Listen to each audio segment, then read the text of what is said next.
ఇంత ఆక్రోశం ఎందుకు మీకు? ఇంత కోపం ఎందుకు? ఇంత వ్యక్తిగతంగా ఇష్టానుసారంగా ఎందుకు మాట్లాడుతున్నారు?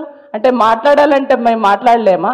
ఆనాడు మీకోసం పనిచేసి సీతక్కని గెలిపిస్తే ఆదివాసి వర్గాల కోసం పనిచేస్తుంది, అట్టడుగు వర్గాల కోసం పనిచేస్తుంది, అట్టడుగు వర్గాల అభివృద్ధికి తోడ్పడుతుంది, మా బిడ్డను మేము గెలిపించుకోవాలని ఆనాడు కష్టపడి పనిచేసిన వాళ్ళందరూ కూడా ఇప్పుడు బాధపడుతున్నటువంటి పరిస్థితి తీసుకొచ్చిర్రు మీరు.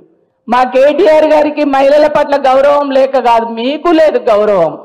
ఒక మహిళా మంత్రి అయి ఉండి మహిళలతోటి పరాయి దేశాల నుంచి వచ్చిన మహిళల కాళ్ళు గడిగించినటువంటి చరిత్ర మీది. మీరా మహిళలకు గౌరవం ఇచ్చేది? తెలంగాణ రాష్ట్ర మహిళల ఇజ్జత్ తీసే విధంగా మీరు ప్రవర్తించిర్రు. ప్రజల కోసమే కొట్లాడేటువంటి పార్టీ, ప్రజా సమస్యల పరిష్కారం అయ్యేంత వరకు వాళ్ళ వెన్నంటే ఉండేటువంటి పార్టీ.